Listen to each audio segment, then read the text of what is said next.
Hello and welcome there, guys. We are here for the round number 8 here at Baerfield. Should be an exciting one here. Daniel Day has the Sony Pole Award. Alongside of him is Raymond Fisher in the 41. Behind him there is Nick Mace and William Duncan. Then you got Richard Johnson back there in 5th. Sony officials have said in this race here to not have any cautions on for this race. They figured it'd be a smart idea rather to keep the fans entertained rather than have them run around in caution laps the entire race. Because they figure these cars and these drivers are going to get a little rowdy here today with the little mix-up of trying to get this action-packed racing for the speed weeks here at Baerfield up and going. So yeah, that's all for the pre-race headlines here at Baerfield. Should be an exciting one here. Approaching halfway in the Sony Cup Series season. Daniel Day is going to take us to the green. Let's get down to the starting of the race.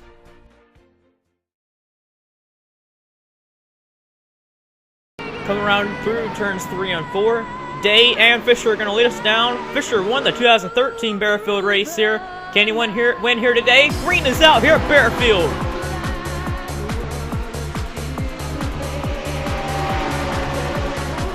And already on the start, the 2 surprise qualifiers for the field of Avis Redpex and John Skabnicki. John Skabnicki, the first time Shelly Incorporated made a race here, they're already dropping off the pace.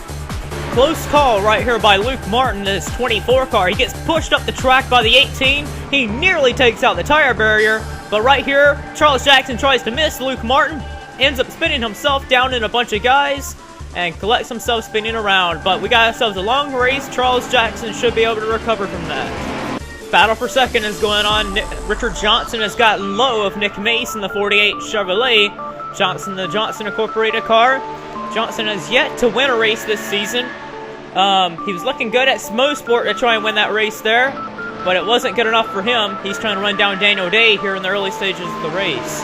And oh boy, we got a spin in the back as Richard Johnson tries to take the lead here. They're going to race it back to the start-finish line here. Well, actually, no, we forgot.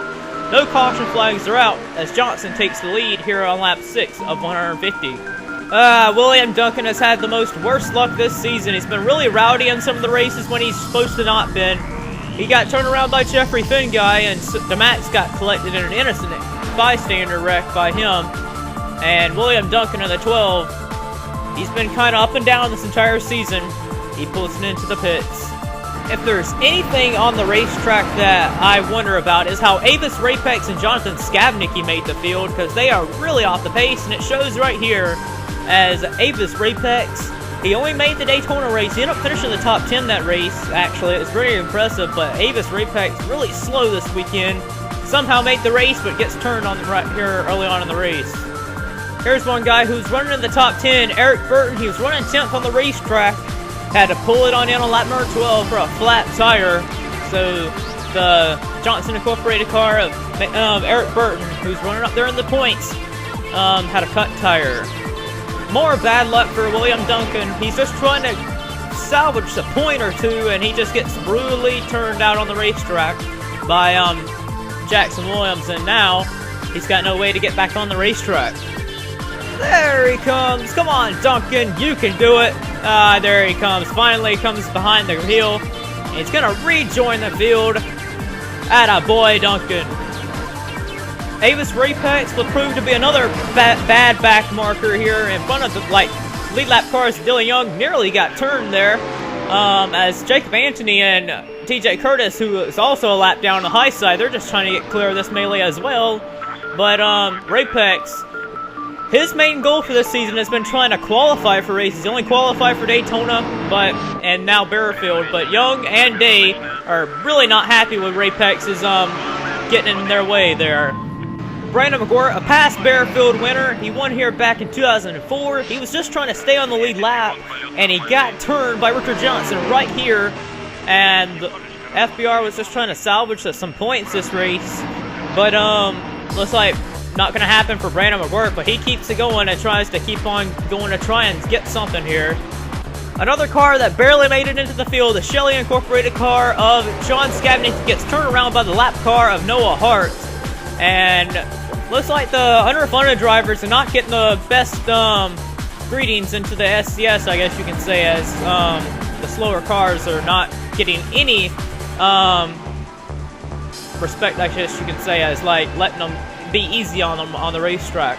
Another incident involving our leaders. 5th, 6th, and 7th placemen wrecked right here. Raymond Fisher, Nick Mason, and Ian Dutta. They spun it into turns number 1 and 2. They was running 5th, 6th, and 7th at the time. And now they've got to get back going again. Tough luck for them guys. I guess Raymond Fisher's over there signing autographs or something because he just went right over there and plowed into the grandstands. Raymond Fisher's day is done. And yeah, you want to talk about some hard-nosed racing here at Baerfield? This is what it looks like from the driver's standpoint. Charles Sanford takes the lead there, but Richard Johnson just like, whoa boy, Charles Sanford, look at the racing that these guys put on here at Baerfield. Finn guy slid right up in front of Johnson there.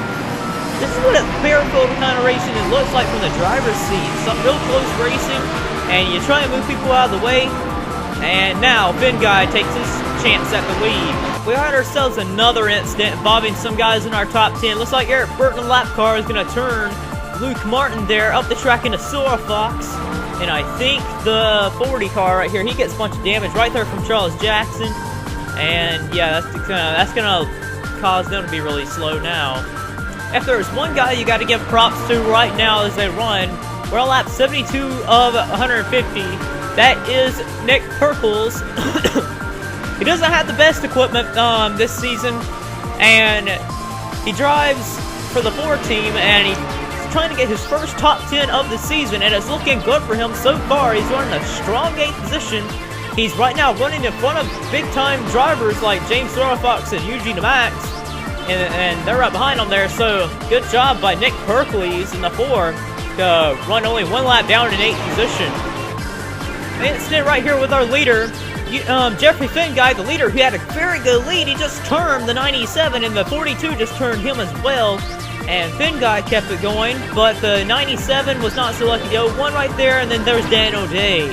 He just piled in as well. Daniel Day's, where's Daniel Day even at? Daniel Day was running 2nd on the racetrack right there. That's weird. I thought he was a lap down, but Daniel Day, his 2nd place running right there, is going to be done for the day. Look at the hood. Yeah, he's done. Here's one guy to give a thumbs up to. That is Sean Galligan in the 38 Ford. He is running right here in the 10th position. And just like Nick Perkles, he doesn't have the best of luck in the SCS. And knowing me, if I said something, he would wreck. But he's running a strong 10th place, and Sean Galligan's looking to try and get his first top 10 of the season. Aw, boy, we got troubles for Nick Perkles. He was doing so good. Oh, boy. Whoa. Whoa. Pollard, what was you doing, boy? What was you doing? That just, what the hell? That just killed Perkles right there. Hopefully there wasn't no crew member standing beside him because Pollard just killed him.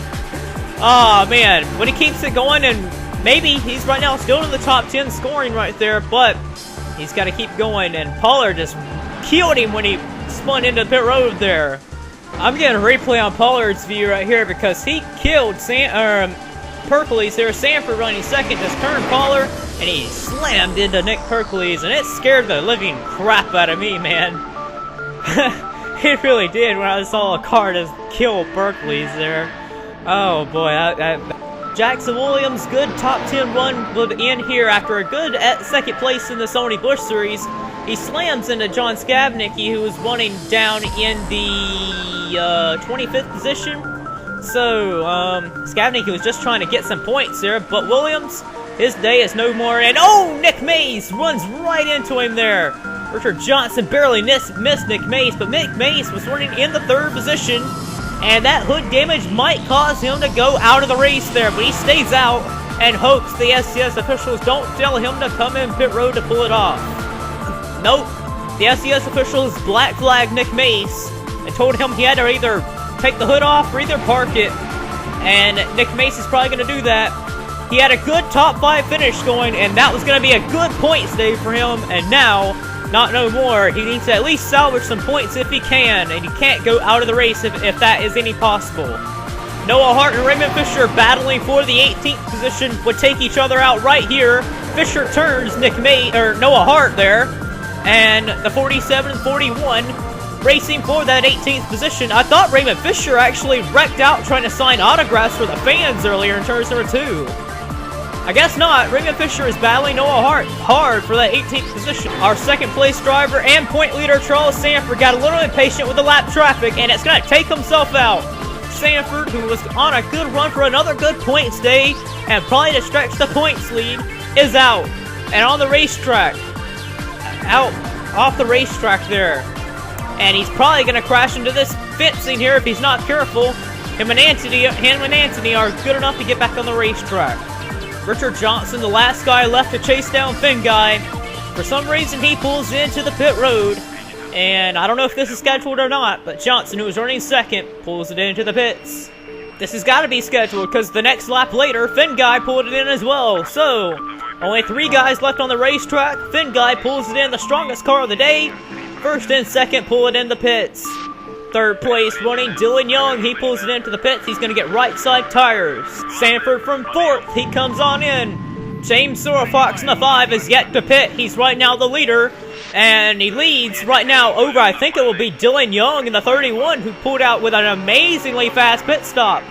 And yes, James Fox is still the leader, but Dylan Young is scored in 2nd place. And that 31 who had a blistering fast pit stop. Young trying to win his first race of the season. Fox gives up the lead, and he's going to hand it over to the 31 RCR car of Burton. Burton's got to hope he can hold off that 25, because that 25, or actually the 20 of Richard Johnson, is 3 laps down, so that's quite a shame right there. But Finn Guy in the 25 is set to try and run down that 31 Chevrolet. How about Ian Dutta in the 29 car? He also had a fast pit stop, and he has passed the 25 who struggled to get by lap traffic. Jeffrey Finn Guy, who has dominated this race, is all of a sudden losing positions by the RCR boys. We got ourselves a battle for the lead coming here. Dutta with a huge hit of steam. He goes by Dylan Young. Young's got a problem or something. He's so slow. Dutta from nowhere takes the lead. The guy second in the points, a good distance back from Charles Sanford. And the point standings has taken the lead late in the race. But Dutta better be careful. He's got a bunch of traffic here. He can't be too rowdy with these guys. But boy, Young is trying to get vengeance from the Albany race. He was so close to winning there. The RCR boys showing out here at Baerfield, using pit strategy to their advantage to get up front. If there's anything right now that should be Jacob Hart, who's been having a good run here today. He's right now running 12th on the racetrack, but he got held up by Avis Raypex. Going to turn him around right there, and oh boy, 2nd place, Dylan Young's there. Oh, yo boy, Raypex and Young tangle in the pits. 2nd place, Young, who used pit strategy as his strategy to get up to the front. He's now in trouble of losing this race. That strategy did not pay off. Aw, that sucks for Young there. I gotta tell you something. Nick Mason, that 48 Chevrolet, that crew was lucky. They thought that they was gonna have to end Nick Mason's day with that hood there when he got that damage from the Jackson Williams wreck.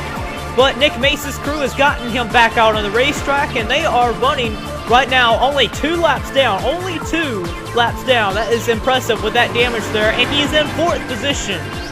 So that is great for him. But Jeffrey Finn Guy, his teammate, is trying to run down Ian Dutta, but I don't think it'll happen. He's 7 seconds back, and there's traffic like crazy in front of him. I gotta say, this guy's been really quiet all race. Eric Burton, he runs 3rd on the racetrack. He's one of our championship contenders this season, and runs behind 10th place driver right now, Nick Perkles, who's only 4 laps down, so we do give credit to Perkles. Even having that trouble there, Charles Jackson's around. Got turned around, and he was running the last points paying position. Duncan goes by for that last points paying position. Jackson and Duncan right now run 8 laps down, both of them, and they was fighting for that 20th place finish, where to get the last points paying spot. But Duncan goes by for it with only 2 laps to go. My bad. Martin nearly got out of the way of Dutta there, but Dutta, who has had such a strong car since the last pit stop right there, where he made strategy work to his effort there. He's going to get underneath of Martin here. 1 more lap to go around Baerfield. Baerfield and Savannah are basically brother and sister racetracks here. Baerfield has been a crazy race here. We didn't expect Dutta to come in here to win all race long.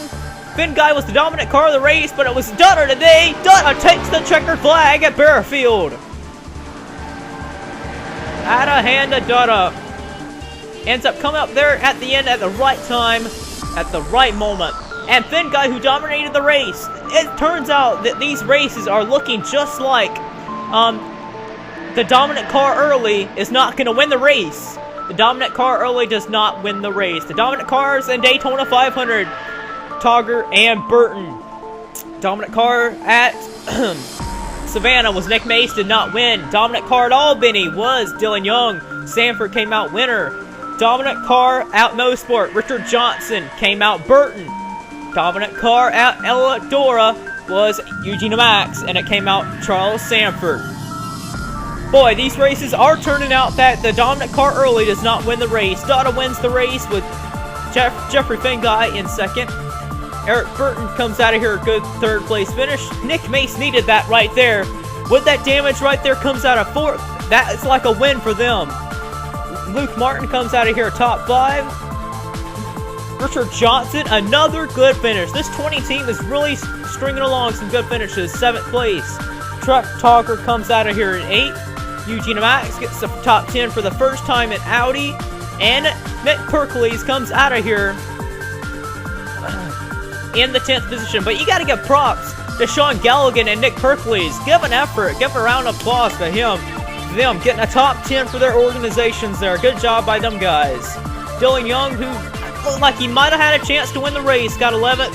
Jacob Park gets 12th. Alex Allen gets 13th. James Sarfox 14th. Noah Hart comes out here in the top 15. 15th. Jackson Williams, who spun early in the race, he got 16th. Jacob Anthony got 7th. Charles Sanford, he was looking good for a top 5 finish. He may lose the points lead here today. He gets 18th. Raymond Fisher gets 19th, and William Duncan comes out here with 1 point this race. Ends up beating Charles Jackson for that 20th position. Well, this was a crazy race at Baerfield. It's one of the craziest races we've ever had at Baerfield. And, yeah, it looked like it was Finn Guy all the way to the end. But RCR made a gamble to try and put their cars out front. Young couldn't make the gamble pay off, but Dutta did. And Dutta comes out a winner in Baerfield. This has been Fuel, and I am going to be out. I'm signing out.